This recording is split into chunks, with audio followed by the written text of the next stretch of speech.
없으시면 아까 제가 순방성과 원안대로 접수를 놓쳤는데요. 순방성과 안건과 이번 안건 원안대로 접수하겠습니다. 다음은 2026년 하반기 경제성장 전략을 재정경제부 장관께서 보고해 주시기 바랍니다. 예, 이재명 정부 2026년 하반기 경제성장 전략에 대해서 보고를 드리겠습니다. 보고를 드리기 전에 장관님들 책상에도 이렇게 관계부터 합동으로 마련된 이 경제성장 전략을 놓아드렸습니다. 아주 두꺼운 다양한 많은 내용이 포함되어 있습니다. 그리고 또 두 장은 이렇게 제가 놓아드렸는데 보시면 요약본이 되겠고 나중에 보시면 제 웹자보 같은 걸로 좀 만들어주면 좋겠네요. 예, 이런 것도 할 겁니다. 네, 예, 보고를 드리겠습니다. 원래는 이재명 정부가 경제 운영에 온전히 책임을 지는 첫 해입니다. 그리고 하반기에 접어들었습니다. 그동안에 신속한 중동 전쟁 대응이나 수출 호조 등으로 이제 경제 성장이 이제 가속화 속도를 내고 있는 그런 상황입니다. 그래서 당초에는 금년도 실질 경제 성장률을 2%로 저희들이 봤습니다만 이번에는 수정 전망을 합니다. 3%로 3자 숫자를 달게 되는 그런 상황입니다. 그리고 경상성장률은 30년 만에 12.3%로 최고치를 다 이룰 것으로 전망이 되고 있습니다. 이에 따라서 환율에 따라서 조금 이렇게 가변성이 있습니다만 1인당 국민소득은 4만 불에 적어도 근접할 거다 하는 그런 예측이고 또는 경상성장률에 따른 GDP가 즉 분모가 커져가지고 국가 채무 비율은 50%로 갔다가 다시 원래 모든 게 빠꾸독하면은 이게 안 좋은데요. 40%로 다시 이렇게 떨어지는 좋은 것도 예상이 되고 있습니다. 그러나 이런 기회만이 있는 것은 아닙니다. 우리 사회가 양극화 문제라든지 또 중동 전쟁을 겪으면서 우리 경제가 어떻게 한 단계 더 도약하기 위해서 준비를 할 것이냐 하는 부분 그리고 잠재 성장률을 높여가지고 3대 메가 프로젝트 등 초격차 성장 동력을 확보할 것이냐 하는 이 세 가지 문제에 대해서 하반기에는 집중적으로 하겠다는 말씀을 드리고 이러한 노력을 통해서 이재명 정부 내에는 3, 4, 5 비전을 이번에는 제시를 했습니다. 잠재 성장률을 확실하게 3%로 가져가는 문제. 확실하게? 확실하게입니다. 그리고 수출은 지금 사실은 5강입니다. 그래서 저희들이 4강으로 잡는 게 좀 약할 수 있지 않느냐 이렇게 생각을 했습니다만 또 되는 부분은 확실하게 하기 위해서 또 4강으로 잡았고 국민소득은 지금 한 4만 불 근접합니다만 적어도 5만 불은 달성하겠다. 그래서 3, 4, 5 비전 하에서 대체 불가 대한민국으로 가는 경제 대조약 원년을 완성해서 그 밑에 보시면 이 화살표가 쫙 올라갈 수 있게 그렇게 하겠다는 말씀을 드리겠습니다. 다음 쪽입니다. 그래서 이런 3, 4, 5 비전 하에서 금년도 하반기에는 3대 분야 6대 과제로 했습니다. 좀 전에 말씀드린 것처럼 중동 전쟁 이후에 우리 경제를 한 단계 더 다지는 문제 그리고 잠재 성장률 반등을 확실하게 하는 문제 그리고 양극화 등 구조적 문제에 대응하는 이런 분야로 해서 보고를 드리겠습니다. 다음 쪽입니다. 중동 전쟁 이후의 전략입니다. 이번에 변화된 경제 환경 그리고 겪어보지 못한 이런 경제 붐에 따라서 저희들이 겪어보니까 거시 경제라든지 금융, 외환, 부동산 이 하나로 굉장히 이게 밀접하게 관련되어 있습니다. 그래서 앞으로는 더 통합 대응 체계를 구축하겠다는 보고를 드리겠습니다. 그리고 이렇게 반도체 붐에 따른 초과 세수를 청년, 성장 동력, 지방, 인재 양성 등에 집중 투자하기 위해서 미래 대응 기금을 신설해서 적극적인 재정 운영을 더해서 경제 성과의 과실이 확실하게 이루어지도록 하겠습니다. 그러나 3고 대응에는 철저하게 대응하겠습니다. 좀 전에 보고 드린 것처럼 석유 최고 가격제를 안정적으로 운영하고 농축수산물 전 품목의 할인 지원 등을 통해서 물가를 낮추고 그다음에 고환율 부담에 애를 겪고 있는 중소기업 지원, 고금리 차주 지원 등 3고 민생 경제 안정을 도모하겠습니다.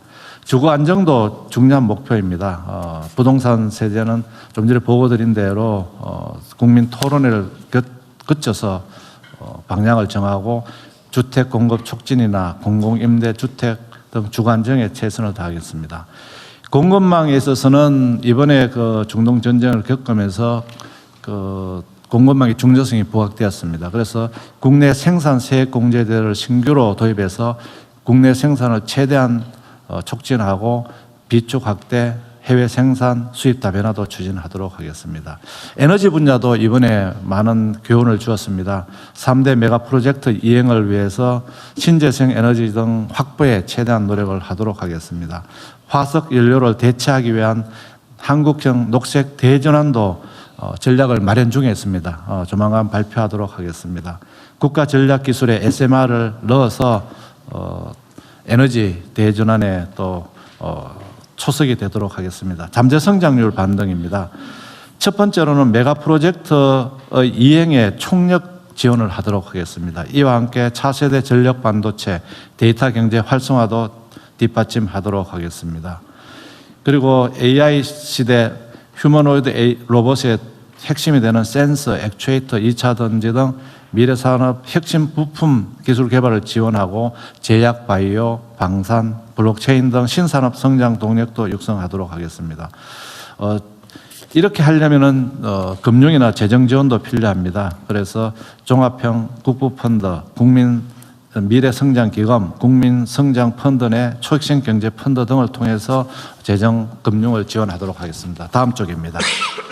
지방이 확실한 우리 경제 발전에 주도를 하는 분야가 되겠습니다. 그래서 지방의 5급 3특 성장 엔진을 3분기에는 선정하고 특별 보조금 등 패키지 지원하도록 하겠습니다.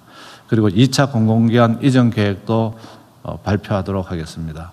지방 소비 촉진을 위해서 개인 포인트 잔액을 지역 화폐로 전환하고 법인의 기부금을 우선 해서 고향 사랑 기부금으로 쓸 수 있는 개선 방안을 마련하도록 하겠습니다.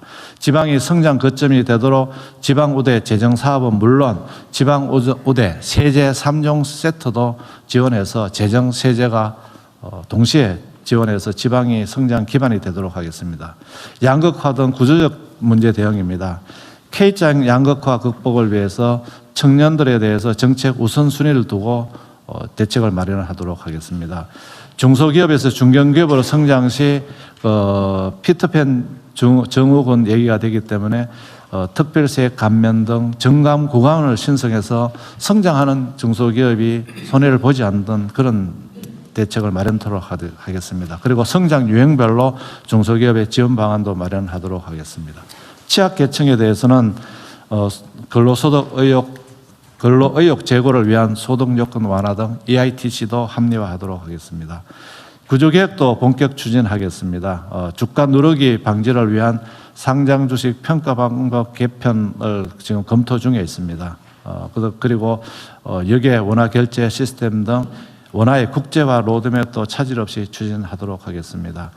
국유재산은 이제 더 이상 보존이나 관리 대상이 아닙니다. 운영 가치 창출을 하도록 하기 위해서 국가자산기본법을 제정해서 국부관리 체계를 전환하도록 하겠습니다. 조세지출 전면 재검토하고 교육재정교부금을 합리화하고 목적세 재원 배분 개선 방안 마련 등을 하도록 하겠습니다. 공공기관의 기능 계획도 추진하겠습니다. 연금도 소득 수준별 기준 연금액 추가 지원을 통해서 기초연금을 하우 상박형 구조로 개선하고 퇴직연금 제도도 개편하도록 하겠습니다. 규제나 안전에 있어서 경제 형벌 합리화 또는 규제 혁신 등을 추진하고 특히 공장 창고의 화재 안전 강화 방안을 마련하도록 하겠습니다. 이러한 하반기 경제 성장 정책을 통해서 3, 4, 5 비전을 하고 대체 불가능한 대한민국 경제 대도약 원년을 완성토록 하겠습니다. 이상 보고를 마치겠습니다. 네, 이게 어제 했던가? 재정 어제 투자 계획 거기 내용하고 좀 많이 겹치긴 한 것 같은데요. 네. 각 부처청에서 어쨌든 이걸 참고를 하도록 하시고 우리가 이제 성장 전략 얘기를 좀 많이 하는 편이잖아요. 그러니까 정부 정책의 이제 주요 목표가 이제 예를 들면 경제적 볼륨을 키우기 위한 노력도 있지만 또 한편으로는 사회개혁이라고 하는 또 다른 목표도 있죠. 근데 이 대부분의 경우는 개혁과 성장을 마치 이게 대립되는 개념으로 생각하는 경향이 있어요. 그런데 성장을 하지 않으면 개혁이 좀 더 뭐 구체적으로 말하면 민생개혁, 민생 개선이 불가능하죠. 가난을 나누어 가질 것이냐. 그렇게 갈 수는 없죠. 일단 파이를 키워야 됩니다. 파이를 키우고 그걸 또 좀 더 공정하게 배분될 수 있게 하는 거. 이게 동시에 중요하죠. 또 하나는 우리가 성장에 주력하는 것은 국제 경쟁이 발생하기 때문에 이 경쟁 속에서 우리가 살아남고 오히려 거기서 기회를 만들어서 우리가 앞서 나가려면 정말로 정말 초인적 노력이 필요합니다. 그리고 좀 노력한 만큼 또 성과도 있어요. 근데 개혁과 관련해서 최근에 이런 오해들이 있는 것 같더라고요. 근데 이재명 정부가 너무 성장과 경제 얘기만 하는 거 아니냐, 개혁을 소홀히 하는 거 아니냐, 복지를 외면하는 거 아니냐 이런 얘기를 하는데 개혁과 복지는 하면 됩니다. 그건 정부의 결단의 영역이죠. 그리고 복지 정책은 필요한 만큼을 계속 확장해 나가고 있죠. 필요하면 복지 관련 부서들은 우리가 원래 기획한 대로 그냥 뚜벅뚜벅 가면 됩니다. 개혁이라고 하는 것도 그렇죠. 개혁이라고 하는 게 막 요란하게 사태질에서 기득권, 소위 이제 우리가 아주 나쁘게 표현하면 타파할 기득권, 그러니까 기득권을 깨고 또 새로운 질서를 만들어가는 걸 우리가 보통 개혁이라고 하는데 여기는 필연적으로 저항이 있게 마련입니다. 그리고 어쨌든 질서가 바뀌면서 기존에 가진 것을 내놔야 되는 조금 저항하지 않을 수가 없거든요. 또 그렇다고 해서 새로운 질서에 따라 혜택 보는 사람들이 그러면 상응하는 만큼 환호하느냐? 또 그렇지도 않아요, 사실은. 이 개혁이라고 하는 거는 그래서 어렵죠. 저항의 강도는 크고 개혁의 성과에 따라서 생기는 환호의 양은 적고 그럴 수밖에 없거든요. 그래서 이 사회개혁은 그래서 어렵습니다. 그래서 개혁은 매우 절차도 잘 지키고 또 실용성에 대한 설득도 필요하고 그래서 구체적 성과가 중요하죠. 소리 많이 지르고 요란하게 해서 멋있을지는 몰라도 그렇게 하면 저항 강도가 세지고 성과를 내기가 어렵죠. 그래서 개혁을 할 때는 우리가 주사 넣는 게 비슷한데 제가 과거에 그런 경험이 하나 있어요. 약간 이제 공소시효가 지나서 하는 얘기인데 제가 밤늦은 시간에 갑자기 이렇게 피부에 뭐가 막 올라와가지고 이제 두드러기죠. 예. 병원은 다 문을 닫았고 그래서 약국에 우리 아는 선배가 있어가지고 약국에 갔어요. 약국에 갔더니 야 이거는 약을 먹으면 오래 가고 주사를 맞으면 금방 좋아진다. 그런데 자기가 주사를 놔주겠다고 하더라고요. 약사인데 우리 선배 장난도 많이 치고 하시는 분인데 주사를 주사약을 넣어가지고 딱 주사기를 잡는 폼이 이렇게 잡는 거예요. 이렇게 엉덩이를 내리라 그러고 이렇게 하는데 무섭잖아요. 이렇게 그래서 제가 탁 찌르는 순간에 겁이 나가지고 이렇게 힘을 줬다가 주사기가 부러지더라고 그게. 주사기 그래야 안 돼요. 살살 이렇게 해가지고 따끔합니다. 이러면서 이렇게 해야 되잖아요. 근데 이렇게 해가지고 하니까 주사기가 부러져가지고 내가 그때 엄청나게 놀란 일이 있는데 저는 개혁도 이런 거 비슷하다고 생각해요. 설득하고 고통을 최소화하고 이 정당성에 대해서 많은 사람들이 공감을 얻고 또 순차적으로 실효적으로 이렇게 해서 어느 순간에 보니까 바뀌었네. 뺏기긴 했지만 그래도 이게 뭐 어쩔 수 없다. 이게 또 공정하고 정의롭다. 이렇게 공감하게 하는 과정이 되게 어렵고 시간이 걸리기도 합니다. 그래서 그래서 성과를 내야 되는 거죠. 그러니까 우리는 실용이라고 표현하지만 실용이 마치 개혁의 반대말인 것처럼 생각하는 경우들이 있더라고요. 근데 그런 건 아닙니다. 목소리 크고 뭐 이렇게 세게 얘기하고 삿대질을 하고 이렇게 하면 잘 되냐? 뭐 기분은 좋을지 몰라도 결과는 좋기 어렵습니다. 그게 개혁이 어려움이죠. 그래서 혁명보다 개혁이 더 어렵다. 그렇게 얘기하는 게 다 이유가 있지 않습니까? 혁명이라고 하는 게 기득권을 완벽하게 제압할 힘이 있어서 그 고통을 다 감내하도록 강요할 수 있을 때 가능하죠. 근데 쉽지 않습니다. 그래서 순차적으로 하는 일이다. 경제 성장에 우리가 집중하는 이유도 그 결과를 어떻게든 공정하게 또 삶의 국민들 모두의 삶의 수준을 높이기 위해서 하는 것이다. 맨날 경제 얘기만 하느냐. 그렇게 좀 오해 안 하시면 좋겠고요. 그래서 복지부 장관님. 네. 시끄럽지 않게 잘하고 있죠? 네. 복지 확장 정책도. 네. 어쨌든 요새 말이 많아서 하는 얘기였습니다.